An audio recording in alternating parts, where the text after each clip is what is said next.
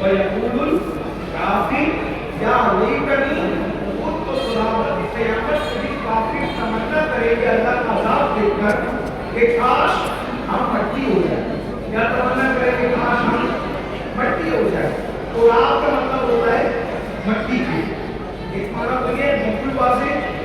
لیکن ہمارے مرشد تاریخ السلطنت غوث العالم محمود یزدانی سیدنا مقبول اشرف جامی سمنانی رضی اللہ تعالیٰ اپنے ملفوظات لطائف اشرفی میں اس کا ایک معنی اور بیان کرتے ہیں. کیا بیان کر کے سنیے. کہتے ہیں کہ تراب نام کا ایک کافر تھا. تراب نام کا ایک کافر تھا. جب قیامت کے دن اس کافر کو اللہ کہے گا تو جنت میں جائے. تراب نام سے کافر کو اللہ کہے گا تو جنت میں جا. تو اس دن کافر کہیں گے کہ کاش ہم بھی تراب ہوتے. بھئی وہ تراب کرنے کی تمنا کیوں کریں گے؟ ایک تو معنی یہ ہوا کہ مٹی ہو جائے, لیکن ایک معنی کیا ہے؟ مقبول صاحب پر کوئی معمولی آدمی مقبول صاحب کیا کہہ رہے ہیں؟ کافر تمنا کریں گے کہ ہم بھی تراب ہوتے. کیونکہ تراب بھی تو کافر تھا. تو تراب کو جب اللہ جنت میں جانے کا حکم دے گا تراب جنت میں جا, تو کافر تراب کو کہیں گے او تراب تو بھی کافر, ہم بھی کافر, ہم جہنم میں جائیں تو جنت میں کیوں جائے. تو تراب کہے گا میں کافر تھا, کافر ہوں نہیں. پوری زندگی کافر رہا, اب تو کافر نہیں ہے. تو تراب کہے گا کہ میں ایک رستے سے جا رہا تھا, ایک طالب علم اپنے قلم سے لکھ رہا تھا, تو طالب علم کا قلم زمین پہ گرا, تو میں نے وہ قلم اٹھا کر اس طالب علم کو دے دیا. ایک طالب علم کو اس کا گرا ہوا قلم اٹھا کر دے دیا. بس اتنا تھا کہ طالب علم کو قلم دینا تھا اٹھا کر. اللہ نے مرنے سے پہلے قلم اٹھا کر دینے کی برکت سے مجھے ایمان کی دولت عطا فرمائی, اور مرنے کے بعد اللہ مجھے جنت عطا کر رہا ہے. تو لوگ تمنا کریں گے کاش ہم بھی تراب ہوتے, کم سے کم کسی طالب علم کو قلم اٹھا کر دے دیتے, تو ہمیں بھی ایمان مل جاتا اور آخرت میں جنت مل جاتی. مسلمانوں بتاؤ, اس نے اپنی جیب سے خرید کر نہیں دیا تھا, اس نے اپنے پاس سے نہیں دیا تھا, اس نے اپنی قلم نہیں دیا تھا, اپنی محنت کی کمائی نہیں دی تھی. اسی طالب علم کا گرا ہوا قلم اٹھا کے دے دیا. جو طالب علم کی اتنی مدد کرتے کہ گرا ہوا قلم اٹھا کر کے دے دے, تو اس کو مرنے سے پہلے ایمان ملتا ہے, مرنے کے بعد جنت ملتی ہے. جب کافر کو یہ نعمت ملتی ہے طالب علم سے, اگر آپ اپنی جیب سے کسی عالم کو قلم دو گے, طالب علم کو قلم دو گے, کتابیں دو گے, بیانیں دو گے, جس مدرسے میں اللہ کا قرآن پڑھایا جاتا ہے وہ مدرسوں میں چندہ دو گے, اس میں جو ہے اپنے ماں باپ کی سارے ثواب کے لیے مدد کرو گے. جب تراب کو قلم اٹھانے پر یہ انعام ملتا ہے تو تمہیں مدرسے چلانے پہ کیا انعام ملے گا, قرآن پڑھانے پہ کیا انعام ملے گا, مدرسوں کو آباد کرنے پہ کیا انعام ملے گا. میرے بھائیوں, اس لیے علماء کی قدر کرو, علماء کی عزت کرو, علماء کی تعظیم کرو, اور اپنے بچوں کو بھی عالم بناؤ. خاص طور پہ مالدار لوگوں سے کرو, بزنس مین لوگوں سے اپنے بچوں کو عالم حافظ بناؤ. وہ لوگ مولانا عالم بنائیں گے تو مدرسہ پڑھائے گا, وہ حافظ بنائیں گے تو وہ مسجد میں امامت کرے گا. یہ پاگل جیسی باتیں کیسے کر رہے بھائی؟ کس نے کہہ دیا کہ ہر عالم کو مدرسہ پڑھانا ضروری ہے, ہر حافظ کو مسجد میں امامت کرنا ضروری ہے؟ ایسا نہیں ہو سکتا. جو عالم اور حافظ ہو وہ وکیل بھی ہو, جو عالم و حافظ ہو وہ جج بھی ہو, جو عالم و حافظ ہو وہ چاہے وہ آئی ایس بھی ہو, آئی پی ایس بھی ہو. ایسا نہیں ہو سکتا, بالکل ہو سکتا ہے. آپ کو پتا ہے دلی کی جامع مسجد میں کون تراویح پڑھاتا تھا؟ اکھنڈ بھارت میں جب انگریز نہیں آئے تھے تو دلی کی جامع مسجد میں اکھنڈ بھارت کا بادشاہ سلطان محی الدین اورنگزیب عالمگیر تراویح پڑھایا تھا. سبحان اللہ, سبحان اللہ, سبحان اللہ. جب اورنگزیب تراویح پڑھا سکتے ہیں دلی کی جامع مسجد میں, تو کیا آپ کے گاؤں میں وکیل تراویح نہیں پڑھا سکتا, جج تراویح نہیں پڑھا سکتا, محلے کا کارپوریٹر تراویح نہیں پڑھا سکتا؟ آپ کو کہتے ہیں یہ تو تراویح کا نظرانہ طے کرتے ہیں. میں نے کہا جائز نہیں ہے, لیکن کیوں نہ طے کریں گے لوگ؟ جب تم نے مذہب غریبوں کے ہاتھ میں سونپ دیا, غریب کے بچے پڑھتے, تمہارے بچے تو پڑھتے نہیں, تو پھر وہ تو نہیں کرے گا. حالانکہ اس کی تعریف نہیں کر رہا ہوں, اگر کروڑپتی باپ کا بچہ حافظ بن جائے بولے میں کیا طے کروں گا نذرانہ تم جتنا نذرانہ حافظ جی کو دیتے اس سے زیادہ میرا باپ تو زکات تقسیم کر دیتا ہے. وہ نہیں تو مالداروں کے بچوں کو بھی پڑھنا چاہیے. جب بادشاہ اپنے بچوں کو پڑھا سکتا ہے بادشاہ کے مالدار کو بھی پڑھا سکتے ہیں. مالدار بھی اپنے بچوں کو دین پڑھائیں, اس سے فائدہ ہوگا, مضبوطی آئے گی. آپ نہیں دیکھتے علامہ فضل خیرآبادی کا نام بار بار سنتے ہیں کہ ہندوستان کے سب سے بڑے جج تھے. زور کی اذان سے پہلے فیصلے کرتے تھے, زور کی اذان کے بعد مسجد میں نماز پڑھاتے تھے. میرے بھائیوں ہمیں بھی دین پڑھنا ہوگا, اپنے بچوں کو بھی پڑھانا ہوگا. جیسے دین کی ضرورت غریبوں کو ہے ویسے امیروں کو بھی ہے. میں تو پورے ہندوستان میں جملہ کہتے پھر رہا ہوں کہ دنیاوی ایجوکیشن کم سے کم اپنے بچوں کو اتنا دو کہ ہر بچہ گریجویٹ بنے, اور مذہبی ایجوکیشن اپنے بچوں کو اتنا دو کہ گھر میں بچہ پیدا ہو اذان ہم ہی دیں اور گھر میں باپ کا انتقال ہو جائے جنازہ بھی ہم ہی پڑھا سکیں. اتنا علم ہمارے مسلمان کے پاس ہونا چاہیے. اللہ تعالیٰ توفیق بخشے, دوسروں کے درمیان میں غلطی کو اللہ تعالیٰ معاف کرے. استغفر ربی من کل ذنب واتوب الیہ وما علینا الا البلاغ. السلام علیکم ورحمۃ اللہ وبرکاتہ.